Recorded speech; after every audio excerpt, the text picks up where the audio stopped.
This is exactly right.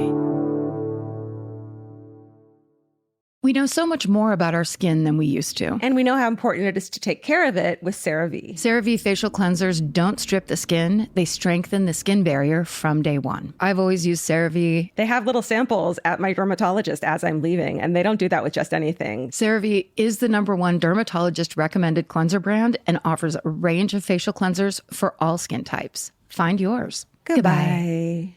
Get into the Hyundai Getaway Sales Event and get away with a deal so right, it almost feels wrong. Right now, you can get great deals on Hyundai's most popular models, including the adventure-ready SUVs like the Hyundai Santa Fe or Santa Fe Hybrid and the Tucson or Tucson Hybrid. Plus, there's the bold and stylish Elantra loaded with the latest tech. Or go all-electric with the Ioniq 5 or the Ioniq 9. So get down to your local Hyundai dealer and get away with a deal you'll love during the Hyundai Getaway Sales Event. Visit HyundaiUSA.com for details. Goodbye.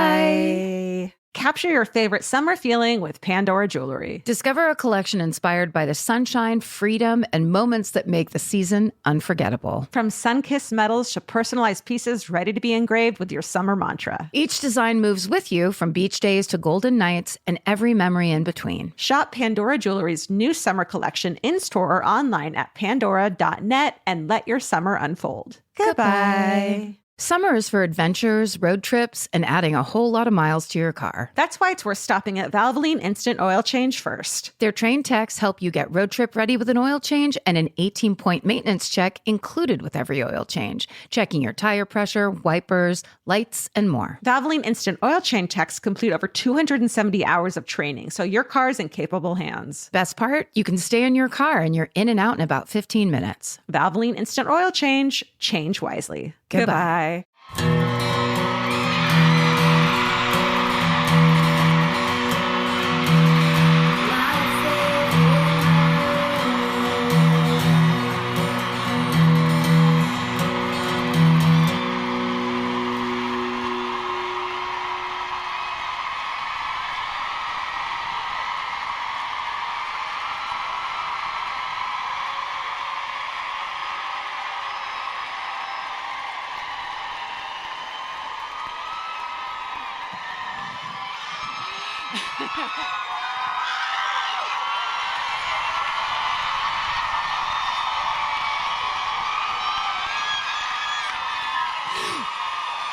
What's up, Oakland?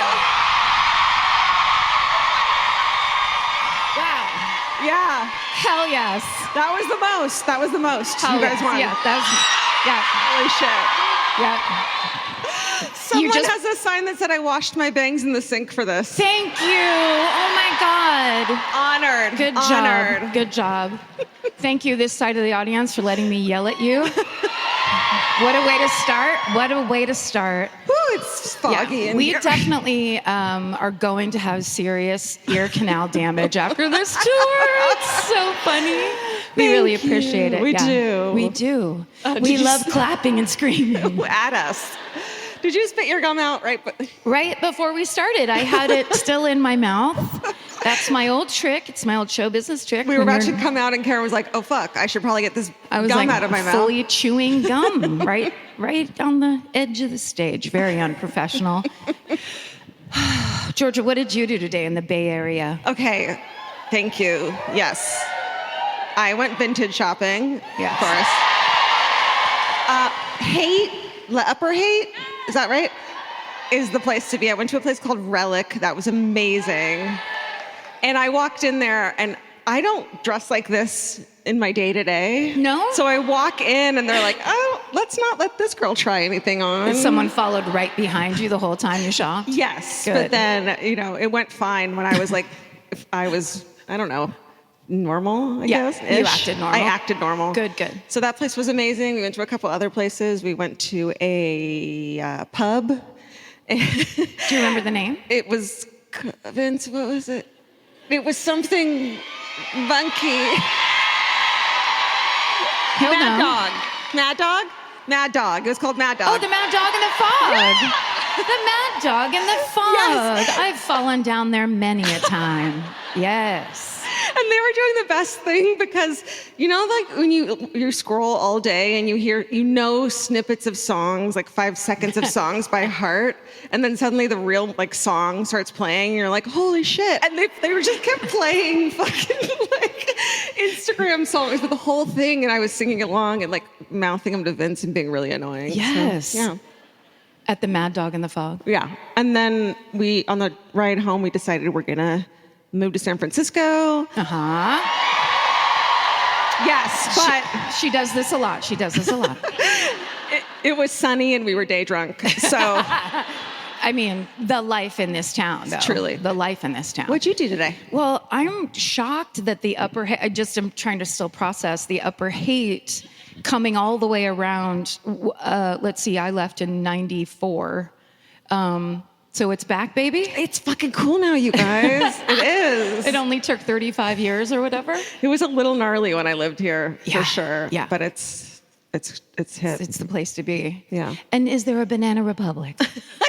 That shit's gone. I didn't see any of that shit. So capitalism. Are the rich kids from Marin still pretending they're punks and sitting on the street asking you for money? Which literally was like, so... Ooh, Karen's inciting a riot. I don't give a shit, man.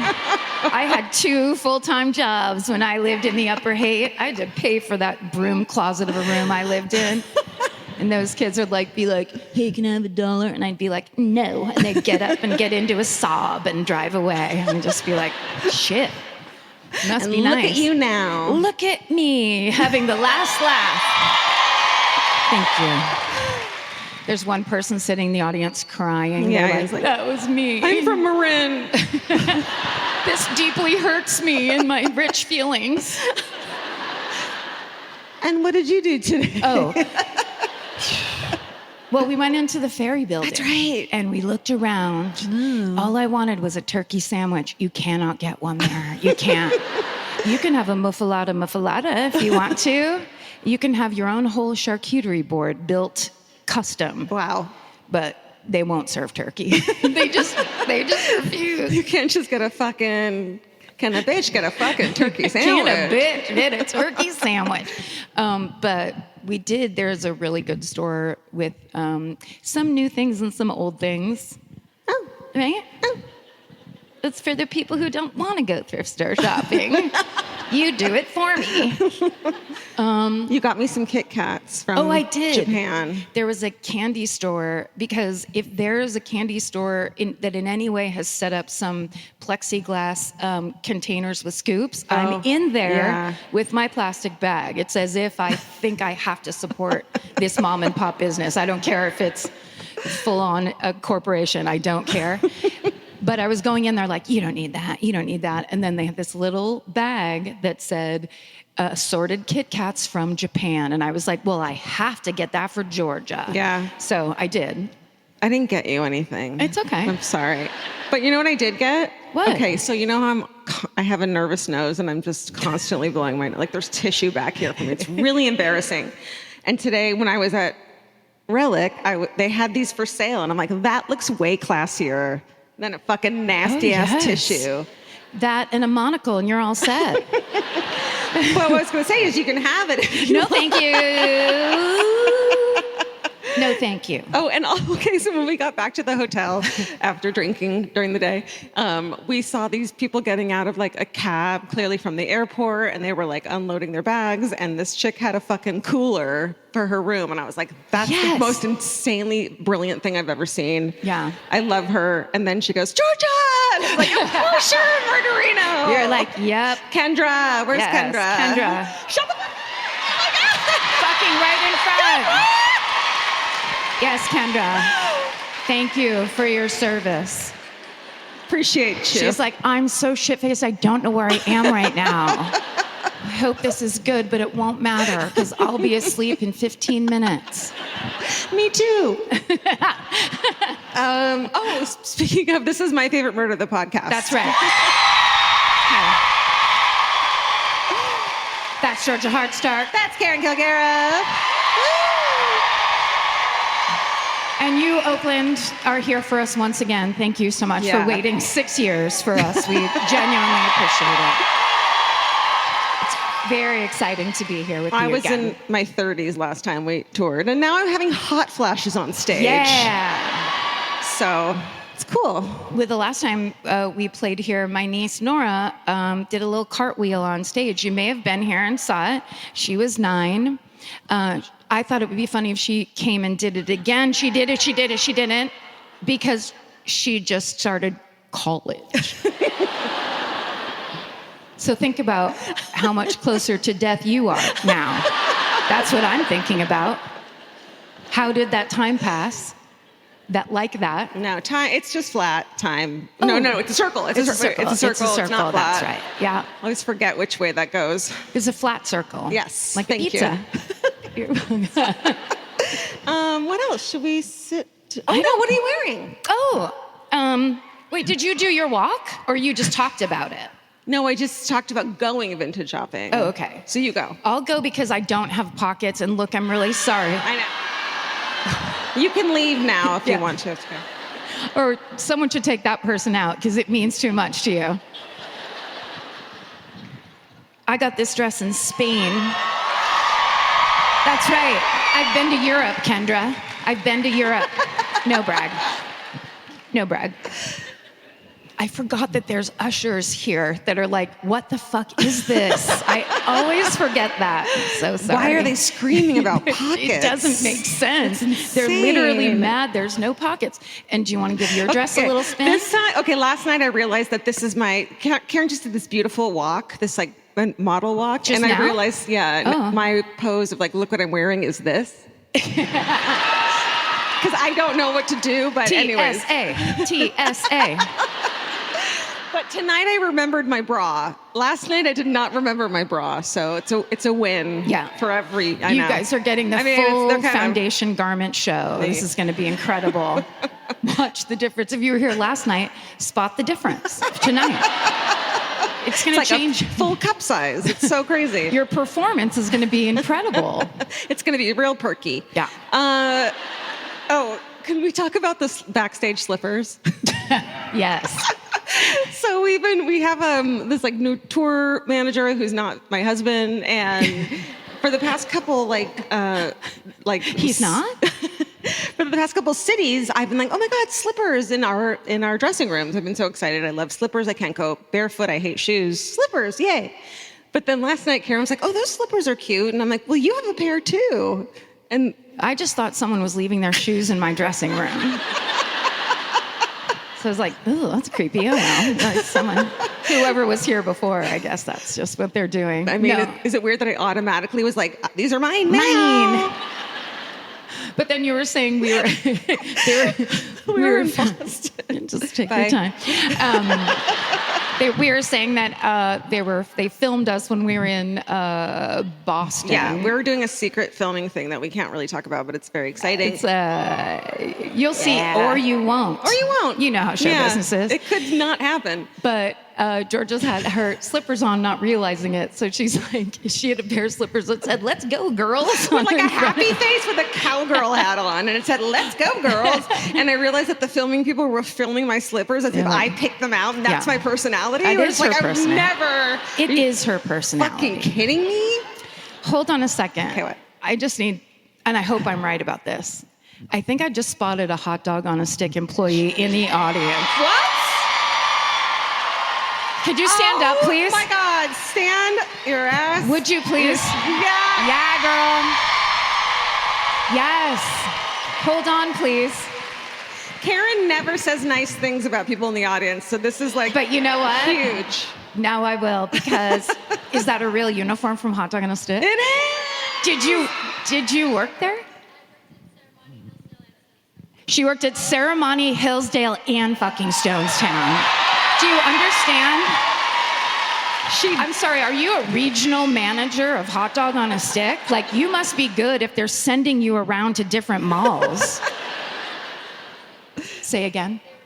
Desperate. They were desperate. Do you know that, and sorry to waylay this, but Please. My first 7 minutes of stand-up comedy was about the girls that work at Hot Dog on a Stick. Did you know that? And how you guys used to have to squeeze the lemonade in your hot pants with your erectile hats? It's still good, right? I mean, she had to have stolen that outfit, right? Because Hell yes. That's not, you don't get to go home with that. So You didn't have to pay them $75 for that, did you? No, you just straight up stole it. Worth it. What's your name? Gina, welcome to this show. Thank you so much. You've done it. Gina's done it. I love that. I love that your eyes were just like, you can't see anything, but then you were like, but I was like, excuse me. Someone from my old bit is here. I need to interview her. I think I saw you do that bit in like 2001 at Largo. Yes, No. I swear to God. Isn't that crazy? Little baby Georgia was in the audience. Look at us now. I was up there like, I'm on speed and I have points to make. Should we? Yeah, let's stop doing this.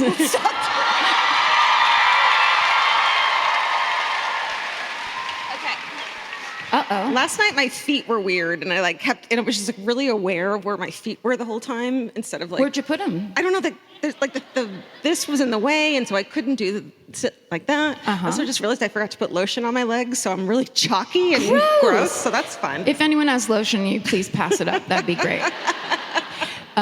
If it was self-tanner, that'd be even better for a nice kind of a nylon look. Still need the.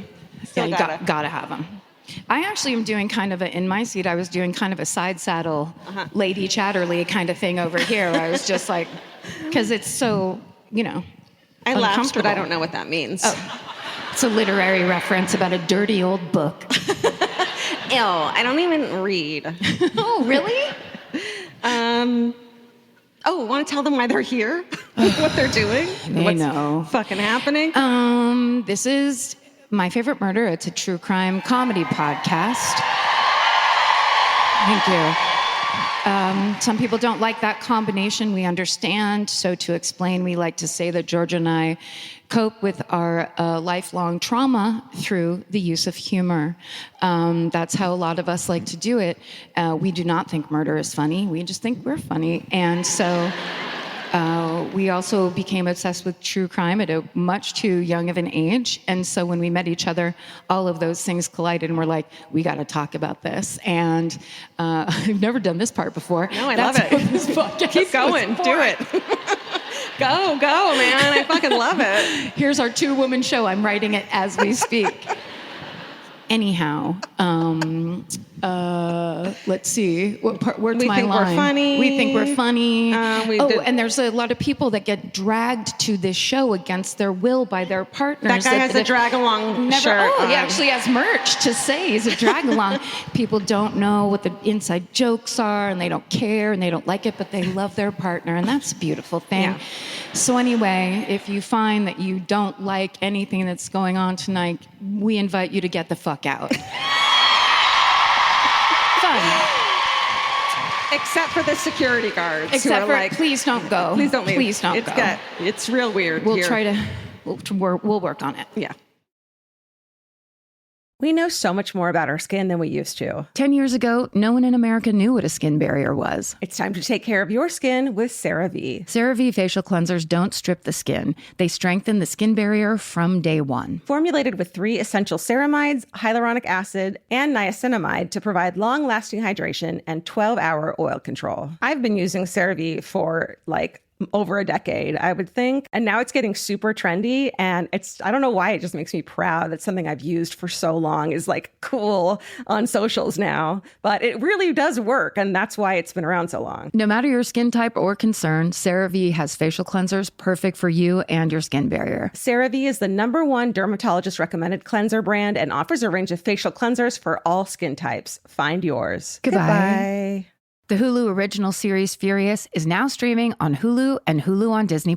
From Liz Merriweather, the Emmy-nominated executive producer of Dying for Sex and The Dropout, comes a gripping psychological thriller. Starring Emmy Rossum, Furious follows Alice Black, a rookie FBI agent on the hunt for Catherine, a mysterious and calculating female serial killer. It's Alice's first case on the job, and she's already bitten off more than she can chew. While Alice believes justice is achieved through law enforcement, Catherine has lost all faith in the legal system. She's taken it upon herself to terrorize the rich and powerful men of New York in her pursuit of vengeance. As Alice and Catherine's twisted game of cat and mouse unfolds, the lines between good and evil and right and wrong begin to blur. With shocking crimes, tangled relationships, and secrets that change everything, Alice discovers there's a thin line between hunter and prey. Watch the Hulu original series, Furious. Now streaming on Hulu and Hulu on Disney Plus for bundle subscribers. Terms apply. Goodbye.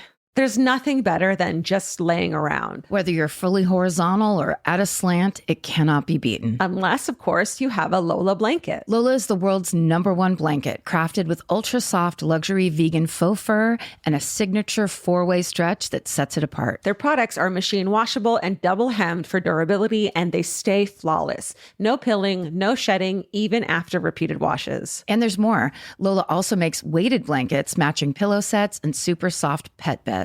Lola is a great go-to gift. It's personal, beautiful, and something your loved ones can actually use every day. For a limited time, our listeners can get 40% off select Lola Blankets products with code MFM at checkout. Just head to lolablankets.com and use code MFM to get 40% off your order. After you purchase, they'll ask you where you heard about them. Please support our show and let them know we sent you. Wrap yourself in luxury with Lola Blankets. Goodbye. The future has an annoying habit of always showing up. That's why now is a great time to start planning ahead. Enter Acorns. Acorns is a smart way to give your money a chance to grow. You can sign up in minutes and start automatically investing, even if it's your spare change. The Acorns Potential Screen shows you the power of compounding and how your money could grow over time. You can quickly adjust how much you're investing every day, week, or month to make sure you're always building towards your goals. Whether you're just starting out or thinking about settling down, Acorns supports your big and small goals across every stage of life. Sign up now and Acorns will boost your new account with a $5 bonus investment. Join the over 14 million all-time customers who have already saved and invested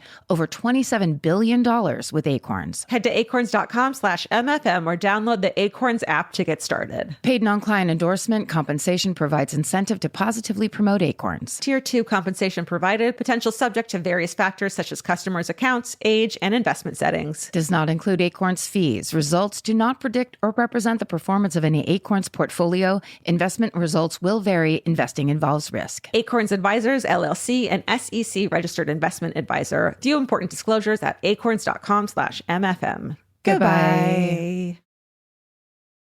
You're first. I'm first. Fuck. Yes. It's really scary. Last night I told a story about a ghost blimp, and that was like the easiest story I've ever told in my life. Yeah. It was like, this has no stakes. Right. I mean, except for that they disappeared. But tonight is not that. Right.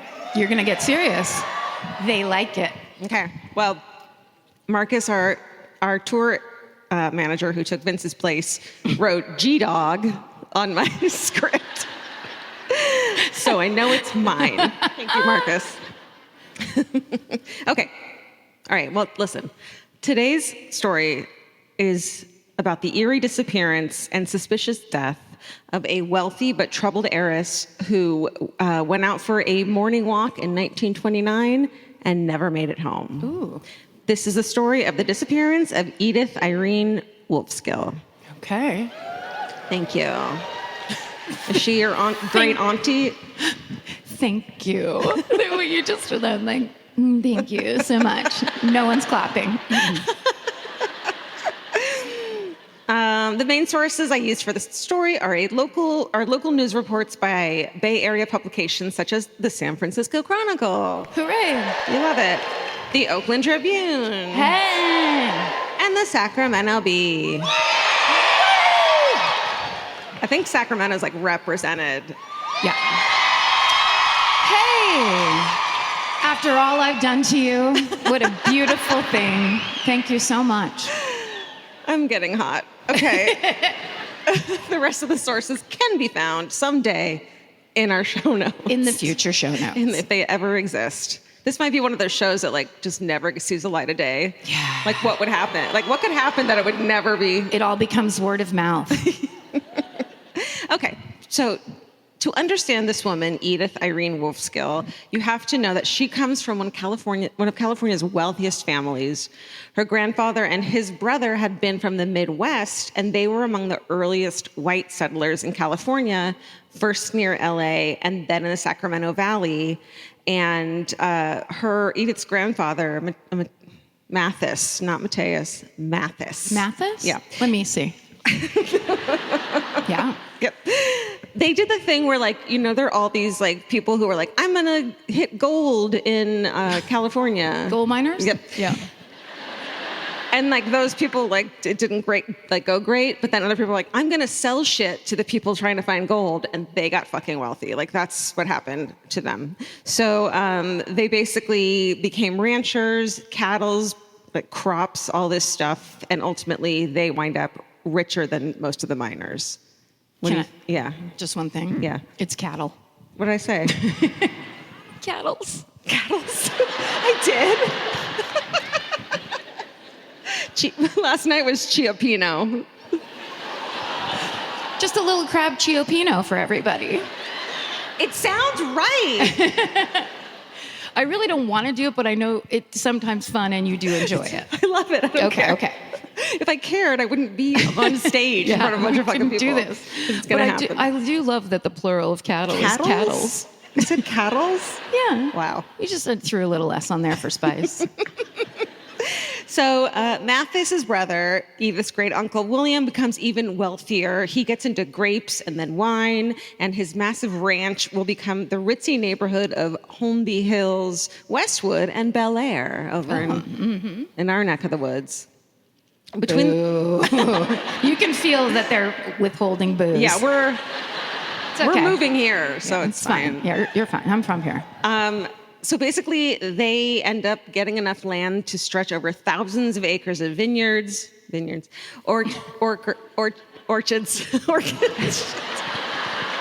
Sorry, you know what? Orchards. Yeah, you got it. You nailed it. Just don't overthink it. I know. put too much of a spotlight on it. I'm really like, it's like can you like get a hot flash by getting, like, bring on your own hot flash? Sure. Okay. Yeah. That's Munchausen's by hot flash. So stupid. So basically that makes them two of the wealthiest men in the state. So congratulations to them. To those guys. Yeah. So by the time Edith is born in San Francisco in 1872, she already has two older brothers. Following in Grandpa Mathis's footsteps, Edith's father, John Wolfskill, is a prominent rancher, and he's training his sons, Matthew and Nay, to follow suit. Nay, like what the horse says? N-E-Y. Nay. That's rude. Nay. Yeah. Here's a picture of the grandfather. Oh. Or the father. That's the father, Edith's father. Got it? John Wolfskill, pioneer of the Sacramento Valley. If anyone here can do anything about bringing those sideburns back, it would be great. I'd really appreciate it. You know what I love about this? Like, he's younger than us in this photo. Like, that's absolutely younger than us. He has no idea that Korean skincare is coming down the pipe for all of us.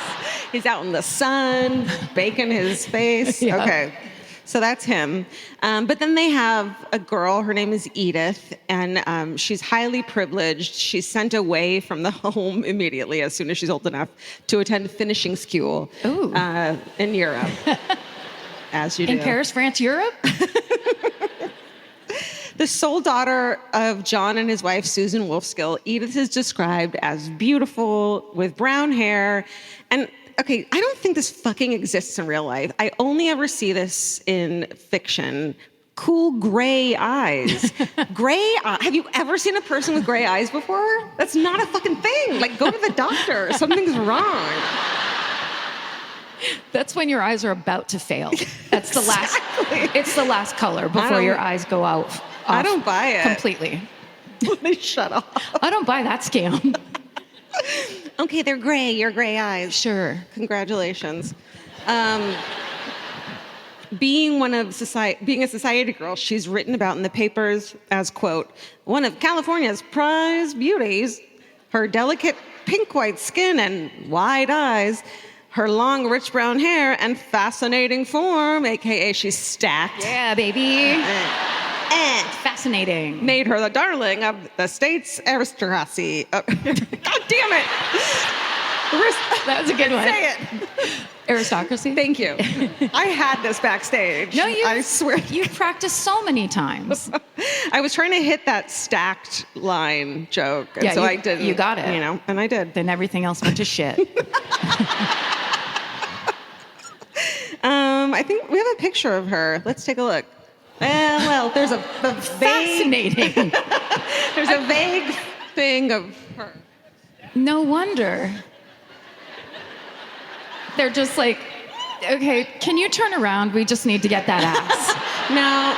No, you're not going to look over here. She had a big zit on that side of her face. I've been there. She's like, it's a new thing. I'm going to look at the back wall. Concentrate on my ass. Yeah. It's fascinating. But as lovely and wealthy as she may be, Edith is different when she returns to California from Europe in the late 1800s. So what the fuck? Beret, smoking. Fake accent. Let's pretend. She's starting to act peculiar, and it's worrying her family. Unfortunately, religious is one of those things. Yeah, you know what I mean. Yeah, it's fine. Don't be mad at me. I don't think they're here. But you guys should have seen when we were in Salt Lake City. Like, they woohooed at Mormonism. Like, really fucking a lot of people were like, really? Okay. The cool Mormonism. Yeah. They get Botox. That's right. They have their own Real Housewives series. They're solid. It's all anyone wants. It seems that Edith becomes so obsessed with religion that she kneels in the streets of San Francisco and prays loudly. Dirty. Yeah. Oh, she means the street, not Edith. Oh, yeah. So dirty. Shouting scripture at her neighbors out of nowhere. Rich people love that. That's They right. love it. She frequently announces herself to be the Empress of the world, which fucking amen. I mean, I love it. In a world. By her late 20s, Edith doesn't seem to have any suitors, or marriage prospects, but it seems like her family's like great because she's very wealthy and they don't want to just like marry her off to someone who'll take advantage of her. Right, because she's the Empress of the world. Right. Like, that's hard to match. Yeah. Excuse me. God damn it. You can't be perfect. You have to have one thing wrong with you sometimes. You can't have great feet like these and fucking not, This is why we podcast. He had to leave. Yeah. Okay. He's like, I can't do this anymore. I don't want to do this anymore. Okay. So her family is so rich and involved that everyone knows it's the Wolfskill heiress who's freaking out in public, essentially. So, they're very protective of her, it seems like. And they commit her to California General Hospital in hopes that she can be, quote, fixed. Those are my quotes. Mm-hmm. They didn't say that. Okay. By Dr. William Chapman Ralston Jr., who I bet your mom has talked about before. Yeah, every night at dinner.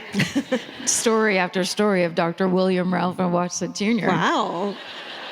So on two occasions, she wanders from inpatient facilities in Belmont in San Francisco and just kind of like wanders away, but luckily both times she's found unharmed. At the hospital, she's medicated and supervised until she's allowed to return home to the family ranch in Fairfield. Mm-hmm. Well, nobody. No one likes the nut tree? Okay. You're fools. Which is about 50 miles away, mm-hmm. in case you needed directions. And out in the country, she likes to take daily hikes through the hilly trails. It's not a bunch of suburban little boxes at the time. It's like beautiful and nice. Edith lives in a white farmhouse with gingerbread trim and a wraparound porch. It's idyllic. It's nestled among her family's vineyards and peach orchids. God damn it. Why can't I do that one? You've always been orchard. Orchard. Yeah. Although a peach orchid would be gorgeous. I'm actively trying to not kill an orchid right now at home, so that might be the problem. Don't overwater it. Okay, I'm not going to tell you what I saw on Instagram and how to make it work. What? That you take it all apart and pull the roots out? Yeah, don't do that. I did it. No. Did it work? It's fucking working. No. For the first time in my life, I've seen an orchid bud. I've never seen a bud before. They always just die. No, thank you, but no, you're right. Thank you. You guys will fucking clap for anything. That's crazy. a plant bloomed and she gets credit. I don't think so. I didn't kill a plant. Yay! But actually, it is amazing because I watched someone do that also on TikTok. Did you see that video? And I was like, should I? Because I also have an orchid that I'm trying not to kill. And I was like, I'm going to do this. I can't risk it. And it was like a whole thing. And I was like, I wouldn't risk it. It's going to die anyways. So No, it's not. All right. Well, at least you get those little hair clips out of it, you know? To make this into a positive. Yeah. Those cute little 90s. They go right into the hair. Butterfly clips. Yeah. That's right. Okay. So she's living this nice life with Peaches, and she loves to go on long walks in the countryside, and she becomes kind of famous around town for these wandering walks, because a woman wandering on her own, What oh the my God, fuck? she must be wealthy. She must be the empress of the world. Yeah. And a Fresno Bee reporter writes that Edith is known by locals, Yeah. to be a, quote, powerful hiker, and her tall, wiry figure was frequently seen swinging down the hill trails. What are you swinging? I don't know. Is that Bigfoot? Look at that large person. It's like kind of insulting. Neighbors view Edith as a little unpredictable, but ultimately harmless, and she might mutter to herself a lot, but they mostly see her standing on hilltops, cupping her hands around her face to see into the distance better. I don't know. Like a Where's Waldo kind of thing. I wonder what she was looking for. She sounds cool. She sounds like she'd be here if it was now. For real, first of all. But also it's like, what was the she went to Europe. She got the Lord. She tried to talk about it. Mm-hmm. And everyone's like, you're insane, go to a sanitarium. Mm-hmm. And then her family's like, you don't have to do that because we're rich. Here's a little house. And you're out by yourself in a field. You could have just done my whole story. I'm so sorry. That. But I'm... Yes, you're right. Yes. Okay. Yeah. Because it seems... It's like, leave her alone. How about she doesn't have to wear 16 layers of silk everywhere she goes? And she won't mutter to herself all the time. It's like, I'm so fucking tight. hot. My God. Jesus. It's fucking bra. I had to get 14 ribs removed to put this corset on. She's like, where are my rights? I can't even vote. Right? I was thinking of that the whole time. That was great. I just killed 2 minutes so I could think of that joke. Okay, so things take a turn when Edith's father dies in 1913. Edith is in her early 40s, and she and her brothers split his estate of $1.6 million but that's in 1913 dollars.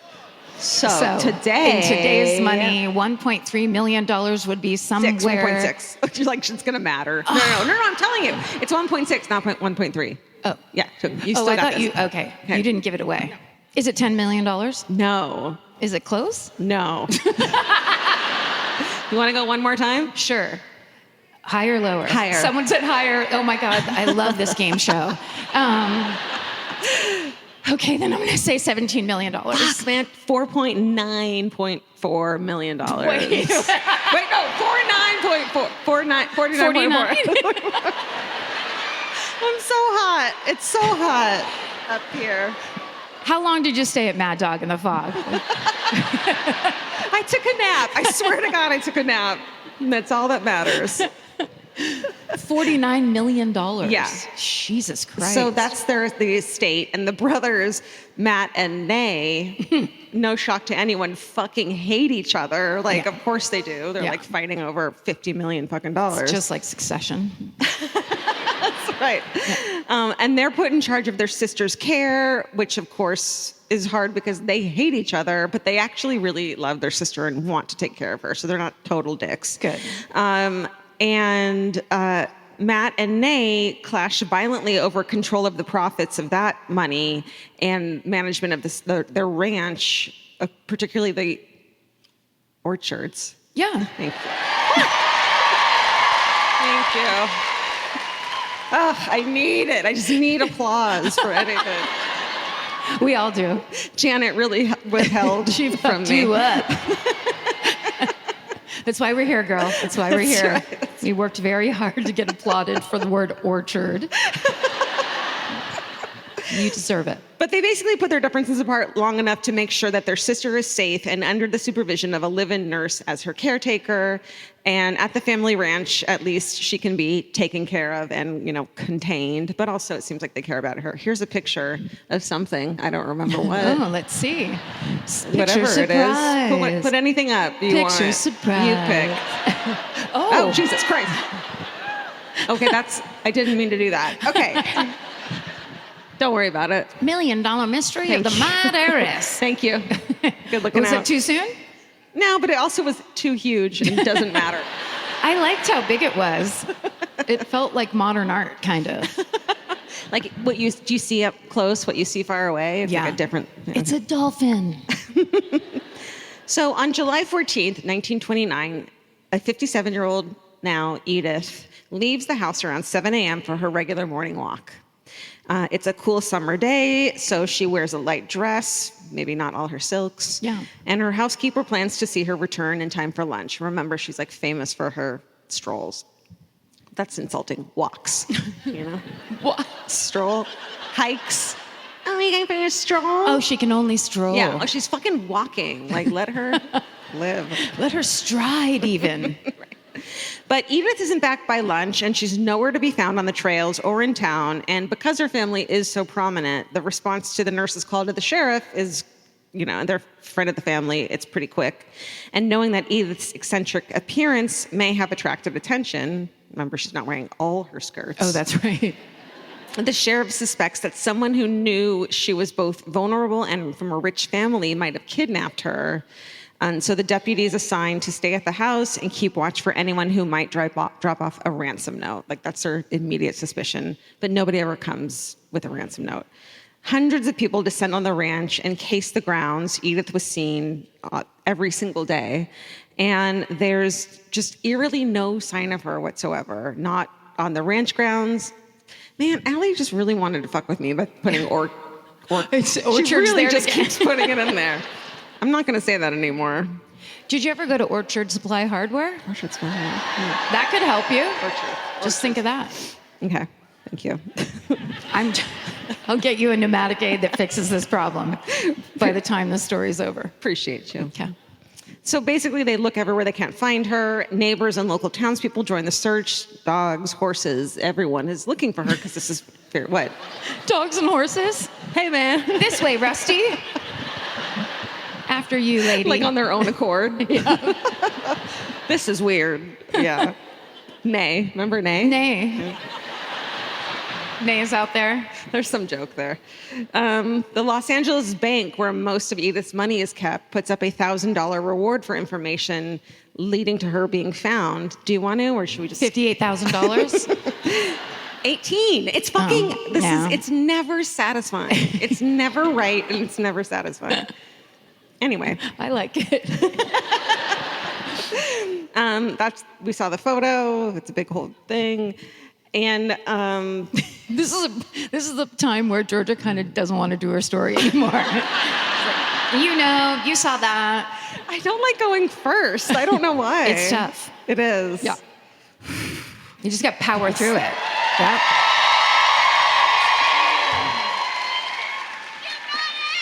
What's really funny is you can always tell because my glass is always empty by the end of the show and Karen's isn't. Like, who gets nervous and who doesn't? Am I okay? All right. Thank you.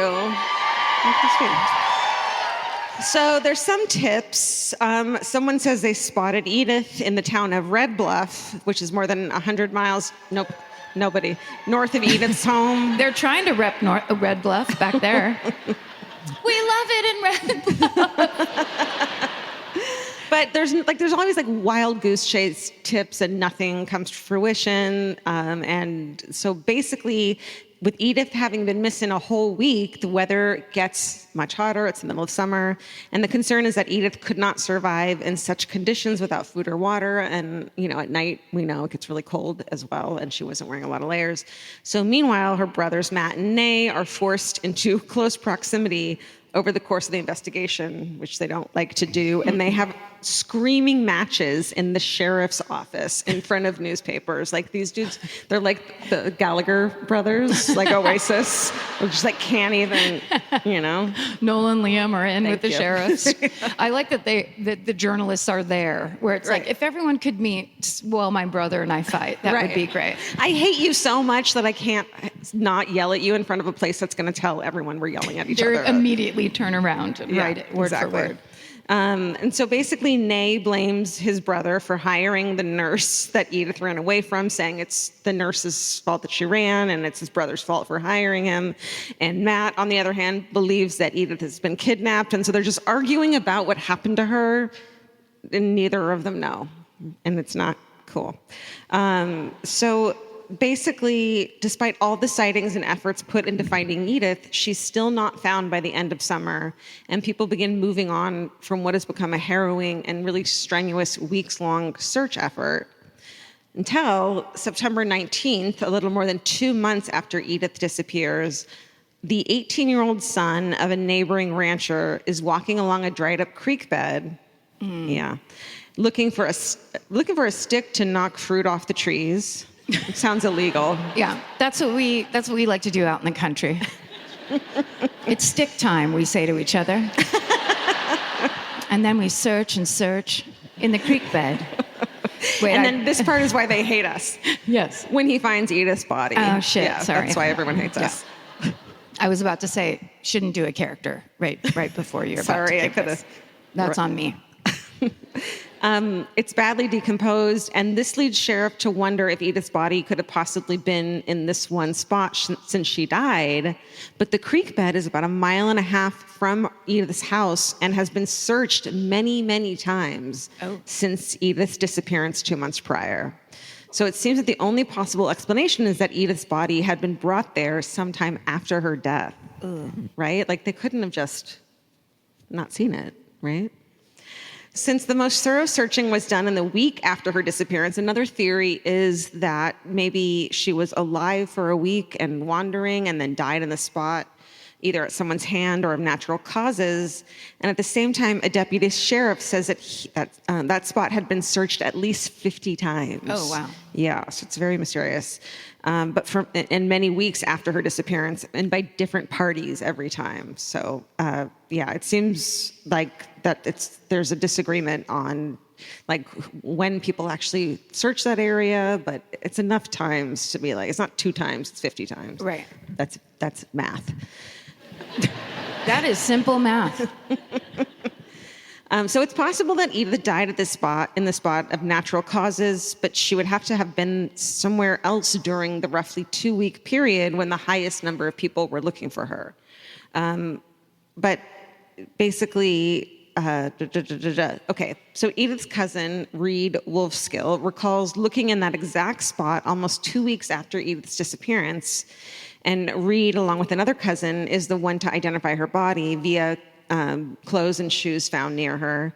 And so at this point, Edith's brother, Nay, who had thought Edith had wandered away and it was the housekeeper's fault, he changes his mind and agrees with his estranged brother because it just doesn't make any sense that no one would have found her. Right. He thinks foul play is involved, and basically it's very strange. And, that they think someone had been trying to keep her hidden until she was found. Yeah. And strangely, Edith is not wearing the shirt and skirt she left home in. Instead, she's wearing brown men's overalls, described as the kind mostly worn by carpenters. And there's a handwritten note in her pocket. So basically, they have to do a chemical process to find out what it actually says because it's so worn. But it says, quote, "Do not give anything, ... Do not show sympathy, ... Do not speak to any nurse, ... Do not speak magic, walk out, sleep only in the daytime and drink water, bathe before I dress, use gifts, shun all change." Right? Like, there's no way you're decoding that. Or she's writing a song. But hold on. Yeah. Do you think there's a possibility this is like a list to herself and she like went out in disguise? It seems like it. Yeah, maybe she's trying to escape. Like maybe there's more to her captivity than just keeping her at home, right? Like maybe they're actually keeping her captive. And so there's not a lot about the handwriting and whether it was hers or not written, but about a day later, investigators discovered that signs that someone has been living in a shack on the ranch bordering the Wolfskill property. The owner of the property had thought that the cabin had been abandoned for years, but on the stove, there are eggshells and other food scraps as if someone had been living there. We haven't seen scrambled eggs here in 25 years.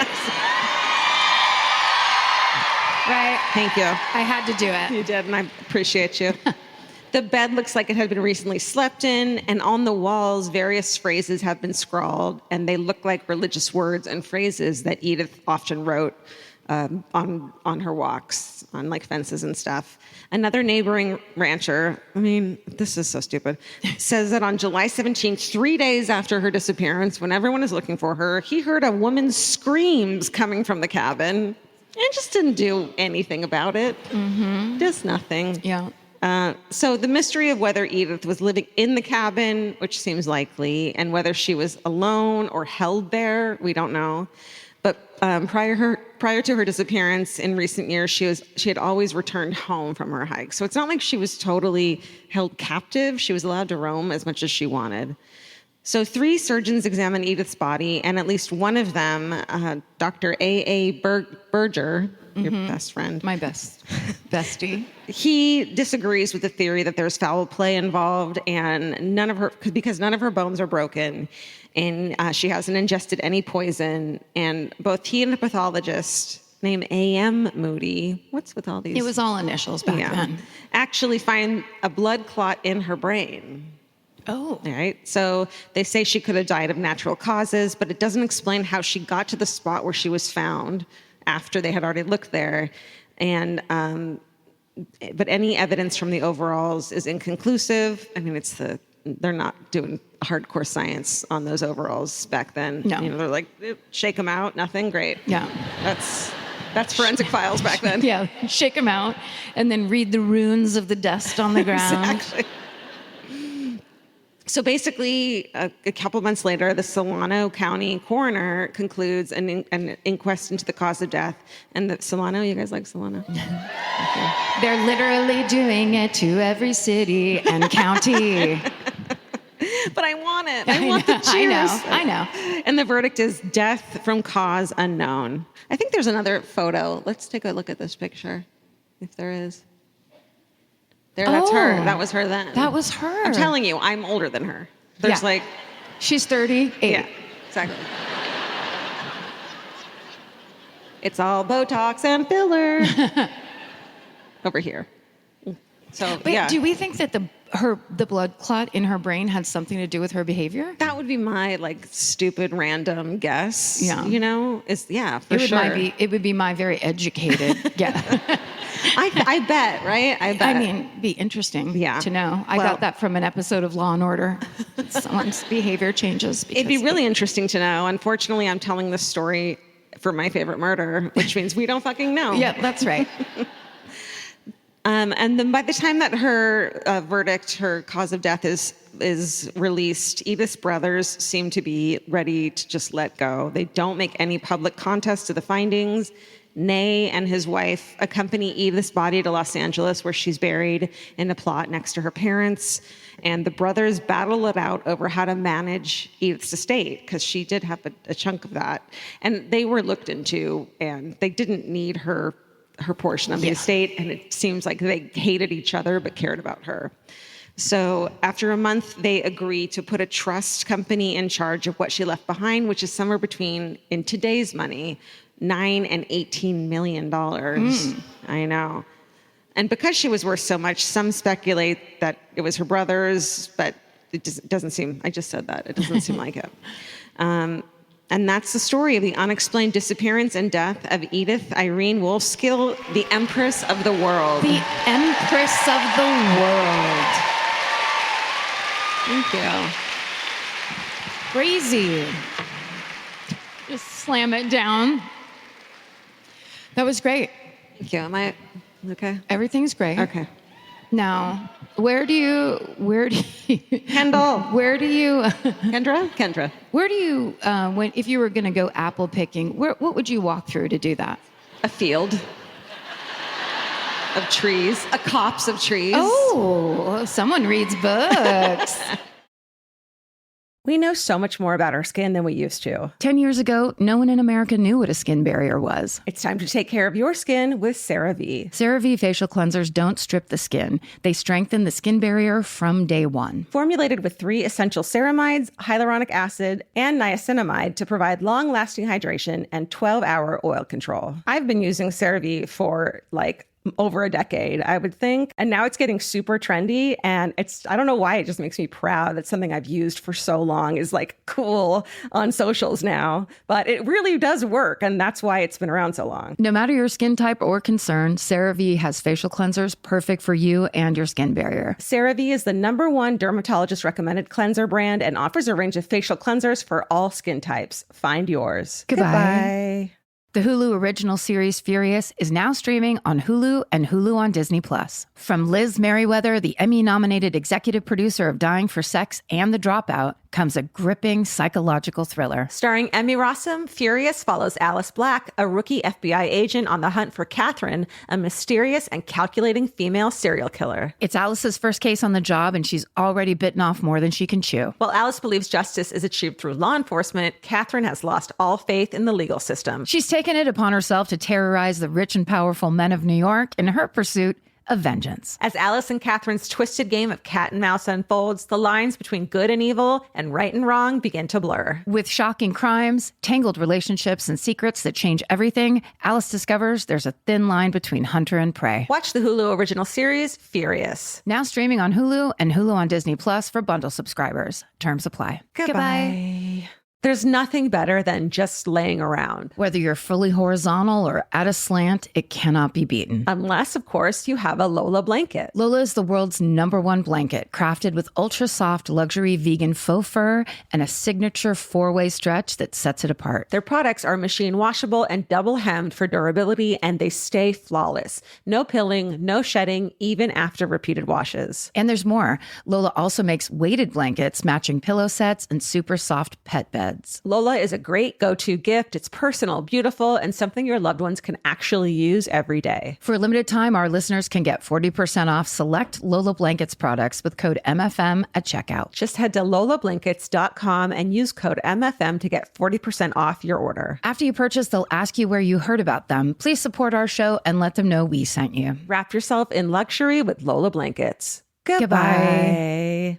Summer means a whole new world for your feet. They're walking more, sweating more, and going barefoot all day long. For summer feet that need real comfort, there's Bombas. Bombas has a whole line of sport-specific socks for golf, yoga, the gym, and every kind of runner. They also make soft, supportive compression socks that are especially great for summer travel. Bombas sandals and slides are made from super lightweight, cushy, waterproof EVA foam, so they feel incredibly comfortable. And the best part? For every item you buy, Bombas donates an essential clothing item to someone facing housing insecurity, with over 200 million donations and counting. I wore my Bombas compression socks on the plane ride to and from Italy. And listen, I'm a girl of a certain age at this point. It needs to be done. And I felt so comfy and so secure with my cute little Bombas socks. So head over to bombas.com/MFM and use code MFM for 20% off your first purchase. That's BOMBAS.com/MFM, code MFM at checkout. Goodbye.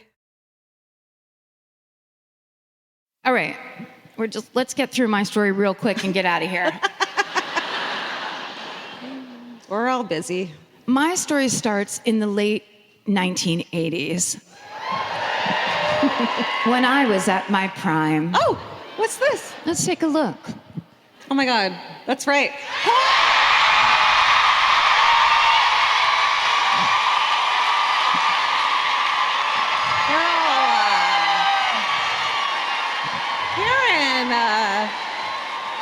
Billie Eilish could never. I called her the wrong name. Wow. Meanwhile, in Orange County. Oh God, I don't know what she's gonna do.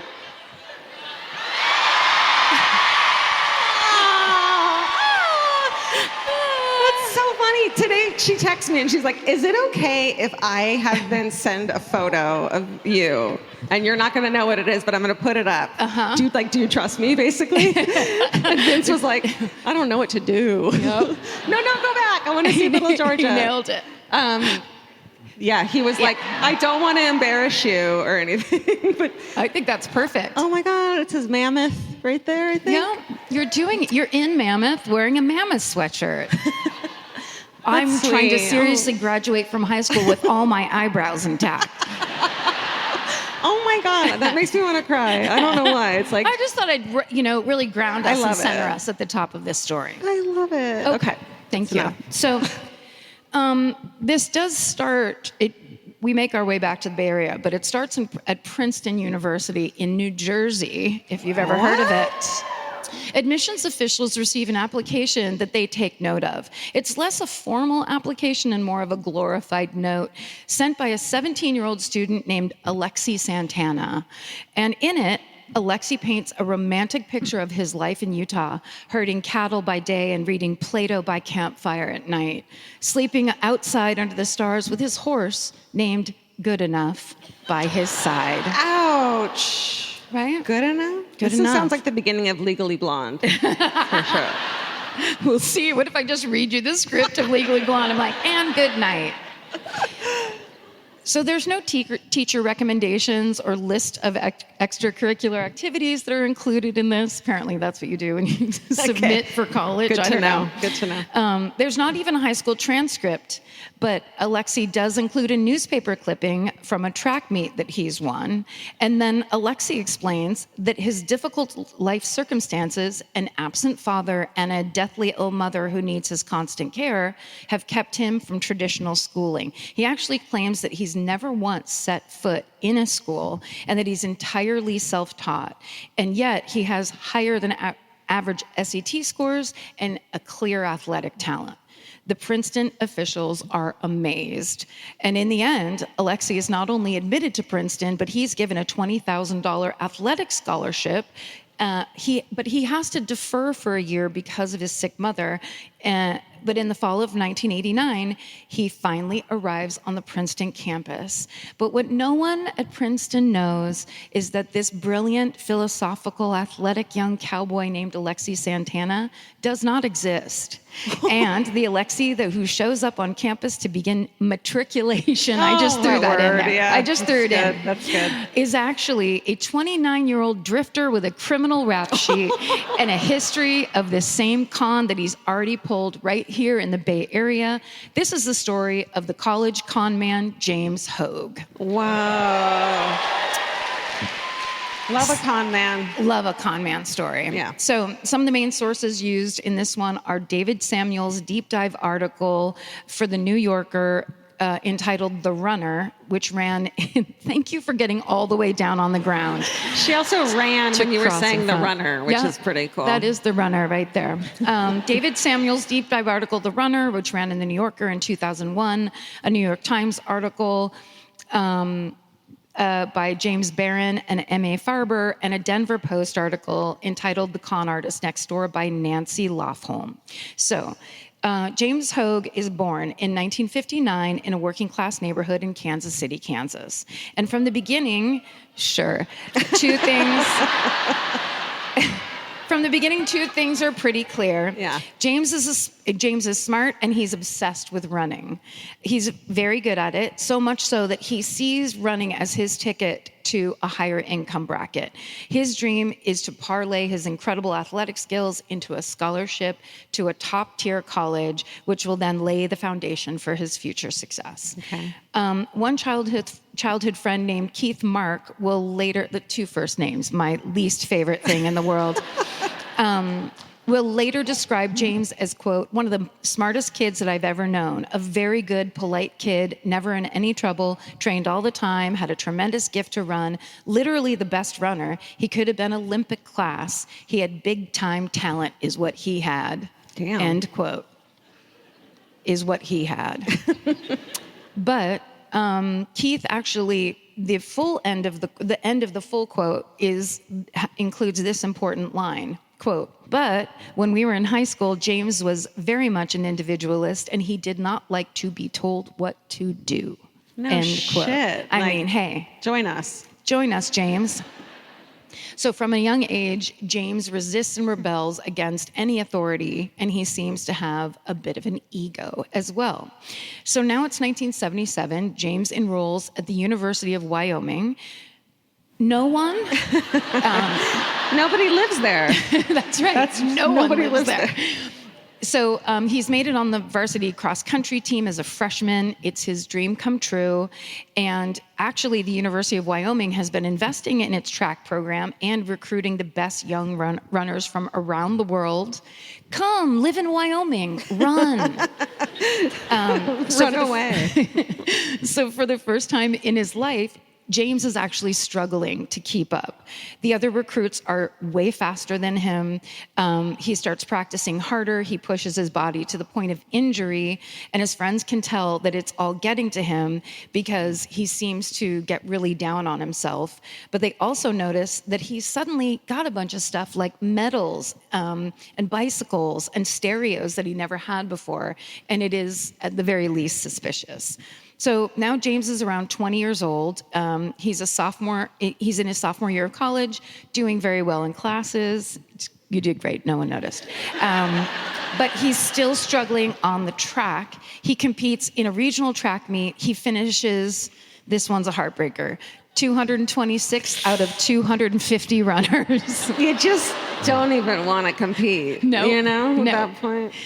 And he takes his running very seriously, so obviously this is devastating. This is that kind of thing where, like, you're in high school and you're like, God, I'm so good at this thing, and then you step 1 foot out into the real world and you're like, I'm fucking terrible at everything. That's what Los Angeles is full of. That's it's right. really hot people from their hometown who come to LA, and then it's like the most beautiful people you ever seen in your fucking life. Yeah. And you're just cute. Yeah.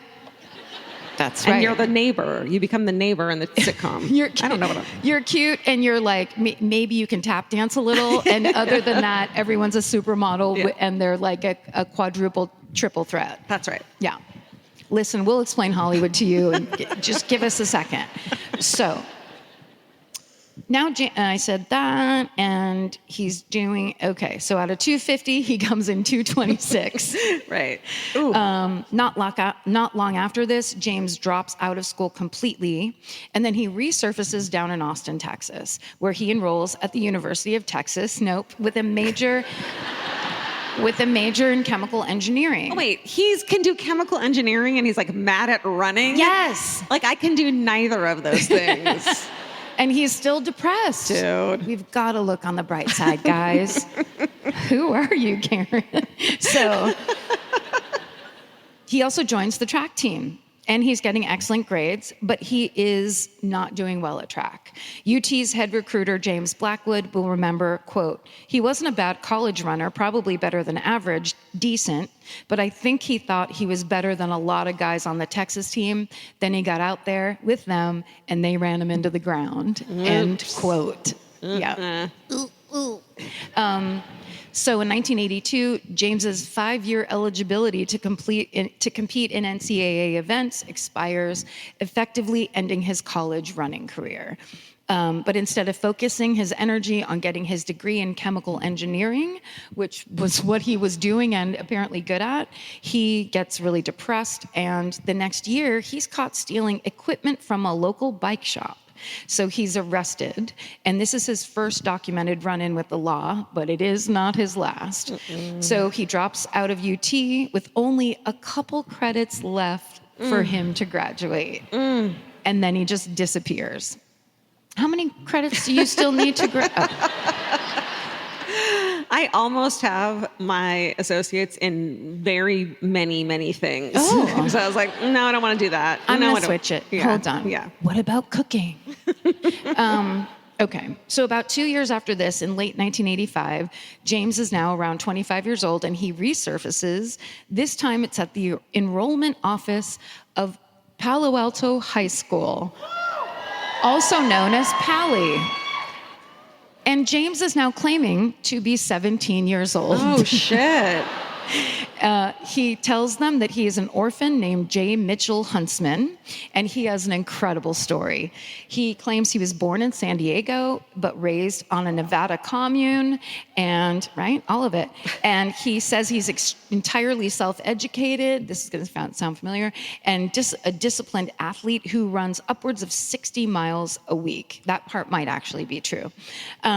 He also claims both of his parents have recently died in a car accident, but he still wants to work towards his diploma while putting his running skills to use on the school's track team. He plans to hopefully get admitted to Stanford University in a couple years, which happens to be right across the street from Palo Alto High School. Oh, so he was just like, you know what? Let me start over. Yeah, yes. Yeah. Let me start over in high school. Yeah.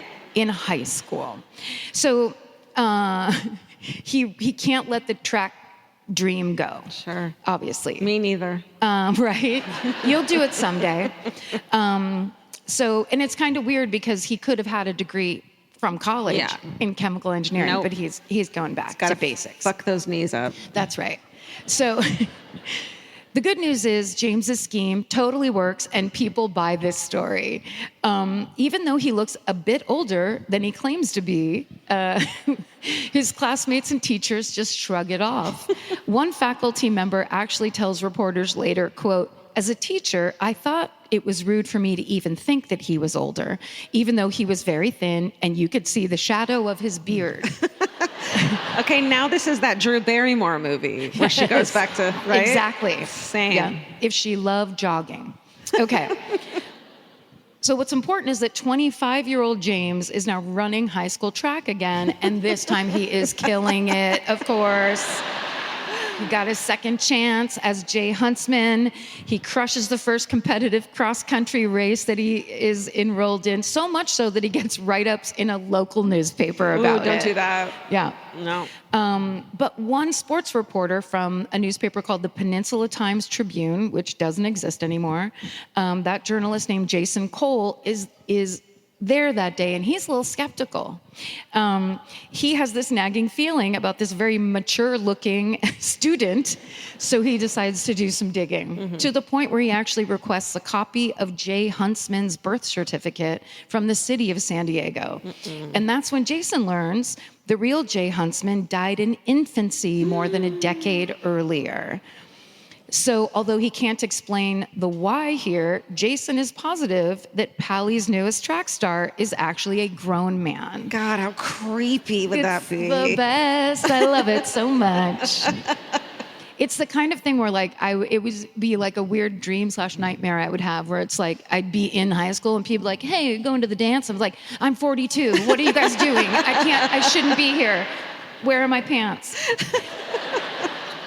So while journalist Jason Cole works on this expose, James is living life as an orphaned high school track star, and the Pally community just embraces and supports him. In October of 1985, he wins the Stanford Invitational High School cross-country race. See, if you want, you can't win, you have to keep a low profile. You got fourth place, Not old 225th place. He's going to win every single chance he gets. Shit. And this is actually described by one reporter as, quote, the most prestigious high school race in the country. For an adult. For an old man. But only days after that victory comes Jason Cole's byline as it appears in the Peninsula Times-Tribune. And it says... It's pretty close. Mystery Runner's History. Oh, that's a snappy title. Yeah. Is there any way we could get these pictures from a little further back at all? We made it. That could have been us uploading them that way for sure. Okay, so basically that says the Mystery Runner's History, and it exposes James, and it posits that he stole Jay Huntsman's identity after seeing the birth and death dates on the headstone. One of James's old friends from Wyoming is interviewed in this article, and he describes James as, quote, mischievous, before adding, quote, but I thought he would have grown out of it by now. So what do you mean he's only a junior? Ouch. So before they have a chance to expel him, James drops out of Pally, and he's like, no, I'll see myself out.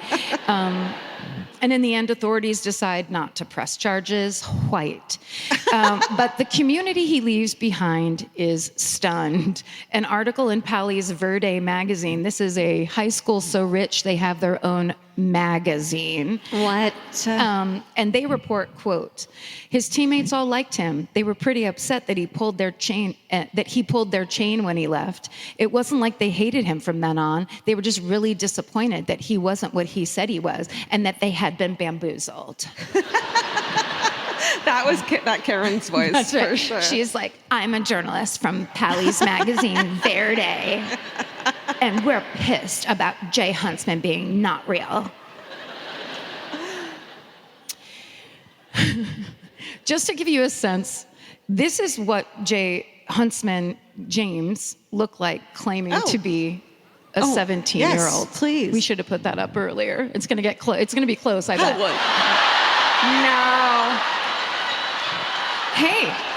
Hey, Darcy. Hey, Darcy, do you have your homework? Can I borrow your homework? But he looks like James Spader. And he does look like an 80s teenager, like movie teenager. You know what I mean?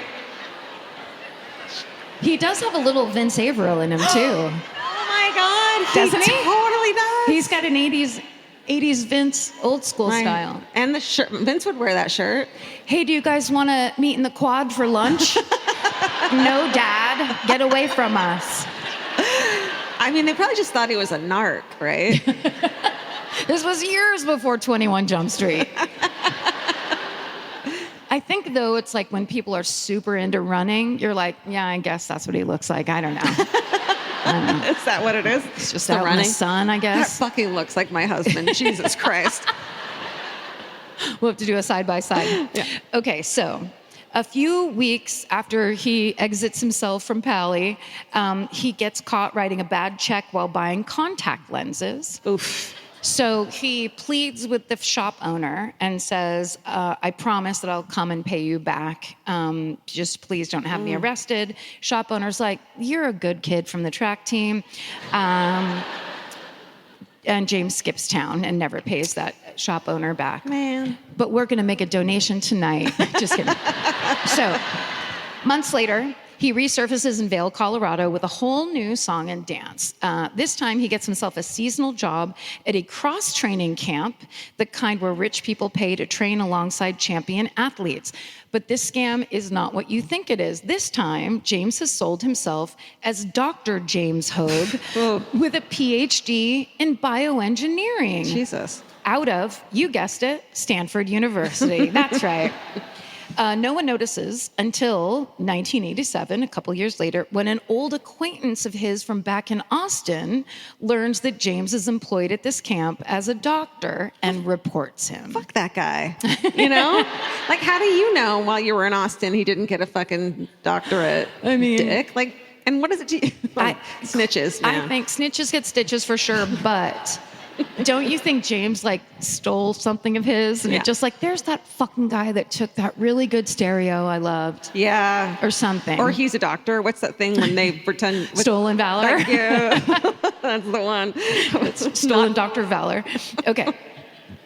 According to the camp owner, when James is confronted about this, the camp owner says, quote, he didn't say much. He didn't say too much. I don't think he ever admitted he wasn't who he said he was. He never apologized. It was like, hey, I got busted. I'll go somewhere else and scam them. End quote. You've got to interview people like this at your newspaper. If you have the power to do this, that's a good quote. Because that's just what James does. Within months, he's drifted to San Diego. And in October of that year, he burglarizes He burglarizes the bike shop his roommate owns. So he shows up in town, gets a roommate. Nice to meet you. Cool, we like the same movies. Whatever. Will you share your like frozen dinners with me. Yeah. Best friends. And he goes and burglarizes his bike shop. Come on. And he steals about 20 grand in tools and bike parts, Holy which shit. is in today's money worth. What is it? 80? It's 87. 87 in today's money, 20 is 249. It's $56,000. Damn it! I'm And then he skips town. And he goes to the southwestern Utah city of St. George, and he starts working there as a bike mechanic with all of his roommates' stolen That's equipment. so dick. Yeah. That is just... But within a year of setting up shop there, another cyclist notices that some of James's tools have a different guy's name engraved on them. So once again... It's not Schwinn or whatever? Hey, you didn't say your name was Schwinn. So he gets narked on as well. Okay. And when officers search James's home, they find a lot of stolen property, as well as evidence that he's been applying to Ivy League schools again, this time under the name Alexis Santana. So now we're back at the beginning. Like, how did he get that name? He picked it out of a birth month favorite band. Yes. Yeah. Whatever. I wanted that to sound like Smooth, but it didn't. We can't clear it anyway. Alexi Santana. That's the name you come up with when you are stoned. So the good news is Alexi has been accepted to both Princeton and Brown. Wow. But he's decided to go to Princeton. He actually got in. Jesus. So these plans are put on hold. Remember back at the beginning, because his very deathly ill mother was sick, and so Alexi had to defer for a year. I remember that. This was when James was arrested and convicted on possession of stolen property charges and sentenced to 5 years in prison. Oh, my sick mom. Yep. Oops. My sick mom in prison. Dude. Here's the good news. He's paroled after 10 months. Of course. So you'd think a prison sentence would derail the whole Ivy League fantasy league plan, but Alexi Santana has his explanation ready to go, so it's all fine. Princeton buys it and allows James to quietly complete his prison sentence. They don't realize they're doing that. But so then in the fall of 1989, 29-year-old James arrives in the New Jersey campus as freshman Alexi Santana, ready for the 89-90 school year, but traveling across state lines is a violation of his parole, and this violation triggers a warrant for his arrest. Unfortunately, Utah authorities have no idea how to find him. So, on Princeton's campus, freshman Alexi Santana, he's shy, he's a little awkward, but there's something about him. Oh, God. We would totally have dated this You fucking would idiot. absolutely be like, I don't know, he's just so old looking. He's so mysterious and old looking. So his classmates mostly like him. They just kind of can't follow his life story. The New York Times reports that Alexi, quote, seemed so unflappable that hardly any of his classmates asked about his apparent discrepancies in the stories he told about himself. He told some students that he was an orphan, others that his mother was dying, end quote. But hey, let's not get bogged down in details. What's important here is that Alexi maintains a loaded class schedule, gets great grades, and gets invited to join some of the most exclusive university clubs because he's a man. But most importantly, it was like Bob Dylan is here to boo Alexi Santana. Thank you. Most importantly, Alexi has quickly become one of the most talked about athletes on the Princeton track team. He's back, baby. So in February of 1991, Alexi participates in the Harvard-Yale-Princeton track meet in New Haven, Connecticut. Oof, what kind of snacks are at that? I mean, you think? It's little finger sandwiches with no crusts. Ugh. Finally, all of his track-based reality-denying underage dreams are coming true, I wrote. But there's a snag. A runner from one of the other schools is a Pali graduate, and they recognize, Alexi, why aren't you talking to me, Alexi? His name wasn't Alexi at that other school. They recognize this new Alexi Santana as the old Jay, whatever his name was, that's really James Hogue. And she immediately calls reporter Jason Cole, who reaches out to Princeton. The old guy from the back. That's right. The old journalist. It's like, I don't know about that beard that you have. He breaks the weird news to Princeton. So in the middle of class, the cops walk into his lecture hall and dramatically arrest James and take him away in handcuffs. You're not young. Someone's running for re-election that year and has to. Yeah, that's right. You know. You go make an example of that super weird old guy. He's charged with violating parole, forgery, wrongful impersonation, and falsifying records. And he is able to post bail, incredibly. He's sold some of his stolen stuff. While awaiting trial, he is allowed to relocate to Cambridge, Massachusetts, where he starts taking classes at Harvard Extension. He won't stop. It's funny how hard I tried to get away from college, and this fucking guy. This guy can't stay away. He's like, assign me something long and difficult. Okay. At one point, he's hired to catalog precious minerals and gems for the college. And these people are supposed to be fucking smart. While he's working there, about 50 grand worth of gems go missing from Harvard, worth around 50 grand, you said? But 930. 120,000. You go too high and you're stupid. You go too low and you're fucking wrong. Right? It's a humbling practice. This podcast? This whole situation and life. There's also an expensive microscope and a chair with the Harvard seal imprinted on it go missing. Oh, yeah. Can I just sell this at a pawn shop? Right. No, dude. But actually, the police find all of these items in James's room. Okay. So he's again arrested. He's charged with even more crimes. He's found guilty on 4 counts back in Princeton. So he's found guilty on those charges. Now he's found guilty for these thefts at Harvard. For all these crimes, he served somewhere around 2 years. Put up the picture of big white head again. And then a couple years after getting out of prison in 1996, James is back in the news for going back to Princeton and posing as a geology student named Jim MacArthur. He's like, hold on, this time I'm going to wear my sweater a little bit tighter, collar up, British accent. He is arrested for trespassing, although it does seem like those charges were dropped. In 1997, the following year, he lands in Telluride, Colorado. By now, he's in his late 30s, working as a carpenter and a contractor, courting the very ritzy clientele that lives there. His passion is still running, though. Can't get rid of that jogger in him. He becomes known for always literally running around town.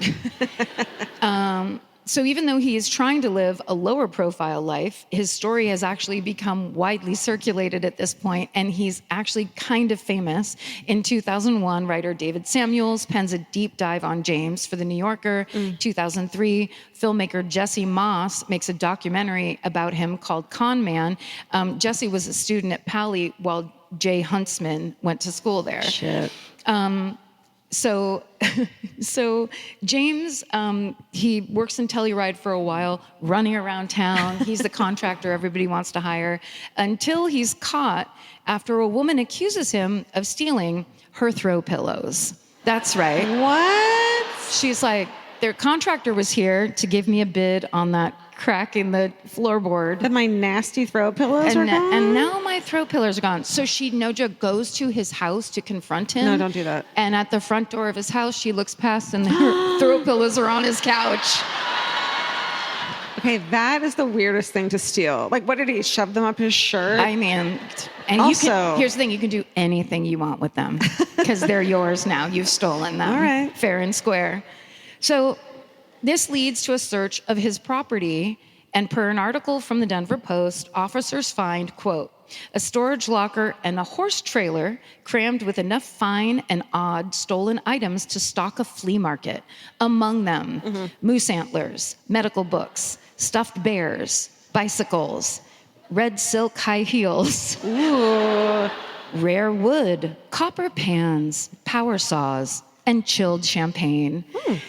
All right. They would add up to nearly 7,000 items and top $100,000 in value. And So he was just like a klepto. yeah. Or like, he likes to remember things. Oh, sentimental. Oh, that's nice. He's an old softie, and he loves throw pillows. Again, James is arrested and sent to jail. He's released in 2012. Things are quiet for a while, but then in September of 2016, James is caught building what newspapers describe as an illegally constructed camouflaged shack on public land right on the side of a Colorado mountain. Oh, you Can we have a take picture? a look at the shack? Oh, it's real close. Oh, man. That's some Unabomber shit right there. Right? Now listen, so when the officers show up to arrest him, he bolts out a back door. There's more than one door in this shack. What? Never forget the chemical engineer inside of That's James. right. He's not a dumb man. The back door of your creepy shack. Yeah. He's like, let's see, I'm gonna put a door on the front. We got our side door where I can run out the next time I'm arrested.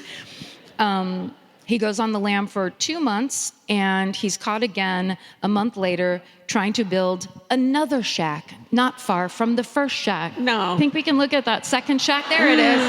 He started. That's less of a shack and more of a lean-to. Yeah. Well, the thing is, he was trying to figure out where to put the third door on this Sure. one, and then he was like, God damn it, Yeah. the cops are here. During this arrest, police find $17,000 on his person, as well as evidence proving that he'd sold around $70,000 worth of stolen goods on eBay, because now he's updated his act for the digital age. James is convicted on a handful of new charges and sentenced to 6 years in prison. Officers working on his case will describe him as, quote, a man of brevity, only responding to the detective's questions in a few short words. He didn't seem malicious, but he did paint himself as a victim of the government and of social hierarchy and class structures. Okay. Perhaps. Like, do you mean school class structures?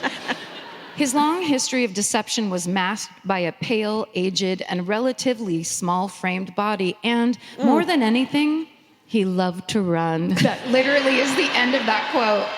And can we look at that picture? This is him. Oh, man. There he He is. looks like a teenager. Yeah. Little talks, little Botox up here. Hey, Bobby. Do you have a date to the winter formal? That's me and my crazy hair and eyebrows. And he runs away. In 2019, James Hogue is paroled. As far as anyone knows, he's living somewhere in Colorado. Do you think he came to our Denver shows? Shit. What did he do? Shit. He impersonated a murderino. He pointed at people, you're a drag-along, whatever. He's still on the radar of police and reporters, and every so often he resurfaces in the news. The last big sighting seems to be in 2021 when Aspen police respond to a burglary at an apartment building. But James is not the burglar. Officers incidentally catch him illegally siphoning electricity with an extension cord from one building's exterior outlet into his car. Yes. Ooh, I didn't know that's illegal. I would do that. Yeah. It's just out there. It's Put a just- fucking lock on it. As one of the many judges who've encountered James Hogue puts it, quote, I've heard nothing about any mental health issues or substance issues or other explanations for his pattern of behavior other than this is a lifestyle of a career criminal from what I can tell, end quote. But his MO is certainly fascinating. James seems to be motivated by a unique combination of financial gain, a deep recurring desire to reinvent himself, a misguided need to stick it to the man, and of course, his ultimate passion, finding the opportunity to run competitively against teenagers. To some, James has, we're so close. To some, James has almost become a mythical literary figure. Back at Pally, for example, teachers have paired The Great Gatsby with the David Samuels New Yorker piece on James, which is hilarious and insane. And director Jesse Moss, the Pally alum who made the documentary Con Man, has evoked this same comparison, saying, quote, "I love that James, like Gatsby, was able to transcend his low birth to attain this high position, but he was, like Gatsby, brought low. I think that makes it an extraordinary American story, and that's the story of serial scammer and one-time Bay Area high schooler, James Hogue." Great job. Thank you. Love a scammer. Love a scammer. But always have fun with scammers. Your own scammer. Yeah. Do we have time for a hometown? Hometown, everybody. We have 5 minutes for a hometown. Oh, here's Vince. There he is. It's James Hogue, ladies and gentlemen. Hi. How are you? How's it going? Hi. Hi. 2 tremendous shows. Great job. Thank you. I realize since we're in this neck of the woods, I just want to point out how much we really love It's It ice cream sandwiches at our house. In case they want to send another box over. You know? That's right. Anyone from It's It here? Hey, the It's It people. But in the meantime, I'm going to be over under that exit sign to pick up whoever you choose. Thanks, Okay, Vince. thank you. Oops, thank you. And I guess we're out of hot dogs, so we have a fuck politeness koozie. Oh, yeah. That's nice. Hey, there. Okay. Who can earn Tell this? them about it. Okay. This is the part where someone tells a hometown, as we learned that first night in Denver, do not come up here talking about some other city in some other state. No one wants to fucking hear that shit. It should be Bay Area. Northern California. Northern California. Central Northern. We had a real good Reading one last night. we did. She did great. And don't be so drunk you can't tell your own story. It needs a beginning, a middle, and end. And ultimately, just really be yourself. Yeah. Okay. Okay, who's got a hometown? Don't point at anyone. You fucking swear to God, you're very confident. Okay, go. Go find Vince. That was a mistake. That was a huge mistake. Look over there. My Spanx are writing She stood up and then turned to the rest of the audience, did muscles, and squatted. We're fucked right now. We're fucked. This is why you got to do it next time. Okay. I hate it. I hate picking people. It's heartbreaking. Stupid. Well, I just and also don't like they it. get real mad. They get so mad at They you. get really mad. Here she comes. Here she comes. She scurried. Oh, she's the scurrier. She's the. Okay, we like her. We like her. Yeah. Hi. Hi, Sydney, like Australia? Sydney, everybody. Say hi to Sydney. Hi. Hey. How's it going? Hey, great. How are you? Are you a weightlifter? I am now. No, just because you did that pose. When you got picked, you did that pose. I'm ready. Oh, shit. Yeah, you are. Hey. Where are you from, Sydney? We flew in from Phoenix, Arizona. Oh my Nice. God. We love you guys, and we're so happy you're here. We're so scared for you right now, Sydney. I'm scared for myself. Yeah. So pretty local, Bay Area adjacent. Okay. Can we go Lake Tahoe? Yeah, Oh, yes. That's fair. Is that cool? Yeah, absolutely. Okay, I thought so. This is my mom's story. This is a 2-part, awful, terrible, shitty story that happened to my mother. Oh my God. Yes, Okay. awful, terrible. So, first part of this story, my mother grew up in Lake Tahoe. So she is about 17 years old. 1974, Lake Tahoe. So she's walking down the street. She's going to her friend's house, walking. And then a man comes up from behind her and grabs her. Grabs her, pulls her into his vehicle. She fights him. She's like, hey, fuck you, you piece of shit. Mm-hmm. Gets her. She's 17. She's a baby. Mm-hmm. I'm 29. Teeny tiny baby. Mm-hmm. I look like I'm strong. She was stronger then at 17. So grabs her, pulls her into his vehicle. I don't know if it was a van, don't know if it was a car, but basically she was fighting him off. And then gets into his vehicle, and she was like, fucking you piece of shit. Throws her in, slams the door, and she's like, all right, I'm gonna get out. She reaches for a door handle, and there's no door handle. Oh, no. And she's like, he has done this before. Mm-hmm. And she's like, cool. So now this is like my life. And so this piece of shit takes her back to his house and is like, okay, you're gonna like be here. And so he like beats her and like sexually assaults her multiple times over multiple days. Awful, terrible. But my mother, she's very smart. And she's like, hey, I'm like a human. Mm-hmm. I'm a human, which like kind of doesn't relate to some serial offenders. Some of them it does. And she's like, I would love to be your girlfriend. Mm-hmm. No way. I'm really into you. You're really cool. And so he's like, cool, awesome. So he like beats her, sexually assaults her over multiple days. And she's like, I would love to see you after this because I'm really into you. And like breaks her ribs, breaks her cheekbone, piece of shit. Awful, terrible. It ends up with a good story. Kind of. Take my word. Yeah, and so then she's like, yeah, I just like need to like get back to work. Mm-hmm. I need to work. I have a normal life. I have a normal job. Mm-hmm. And he's like, cool. So you'll like see me after this, right? And she's like, yeah, I would love to see you. So he lets her go. She's like, bada bing, bada boom, I'm fucking out. I'm out. Get me the fuck out of here. So she dips and she's like, fuck you, you piece of shit. Tells the police never catch him. Mm-hmm. And I'm like an armchair, like sleuth. I've like tried to pin 1970s, like California crimes to someone. She's into true crime, which is why I got into you guys. She very much baptized me by fire, which is why I'm here. Yeah. And so never fucking found the guy. Awful, terrible. But second part of the story happens in LA. I'm sorry, not as local. We can go boo. Los Angeles. California. Yeah, California, not northern. Sorry, LA, boo. So my mom, a few years later, after living through this, she is like walking down the streets. She's going to go buy cake mix for her friend to go bake a birthday cake for her friend.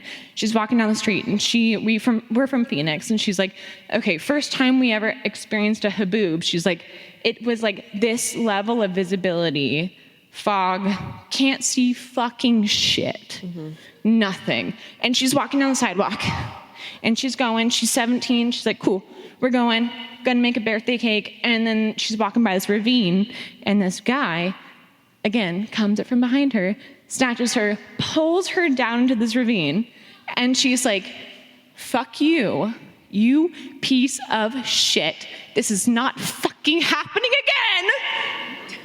This is not gonna happen again. And she fucking fights him, and he's like trying to pull her down, trying to like sexually fucking assault her again. We're a beautiful fucking family.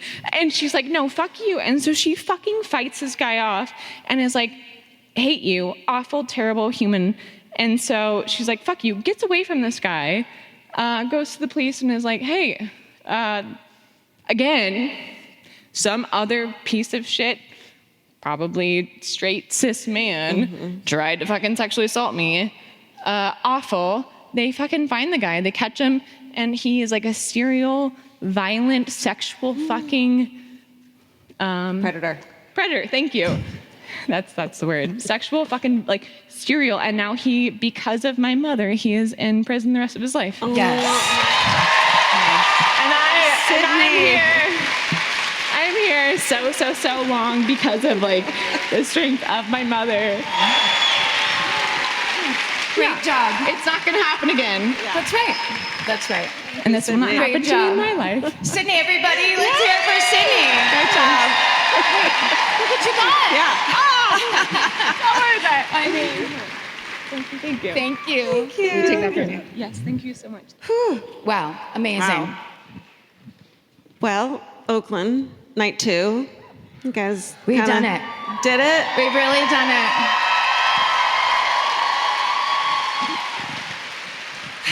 Thank you for supporting us on this little tour that we're doing 6 years later after we were like, thank you. We've been waiting to do this for so long, and it's been so scary, but everyone's been showing up and really, really loud and supportive, and you're a community that we love and appreciate so much. So thank you guys for coming. We love you. Stay sexy. And...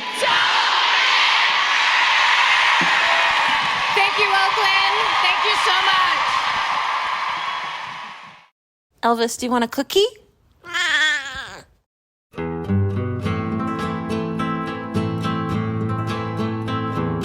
This has been an Exactly Right production. Our senior producer is Molly Smith, and our associate producer is Tessa Hughes. Our editor is Aristotle Acevedo. This episode was mixed by Liana Squilacci. Our researchers are Mary McGlashan and Allie Elkin. Email your hometowns to myfavoritemurder@gmail.com. And follow the show on Instagram at myfavoritemurder. Listen to My Favorite Murder on the iHeartRadio app, Apple Podcasts, or wherever you get your podcasts. Or you can watch us on YouTube. Search for My Favorite Murder, then like and subscribe. Goodbye.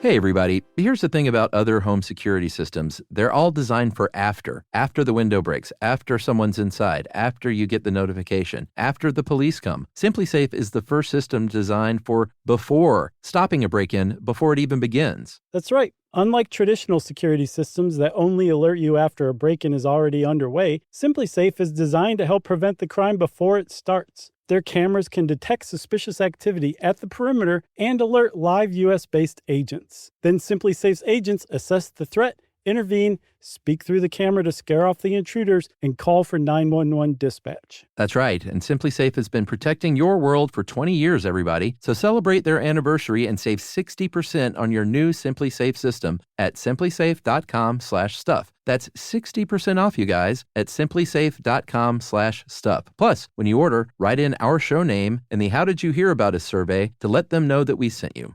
Don't forget, there's no safe like SimpliSafe.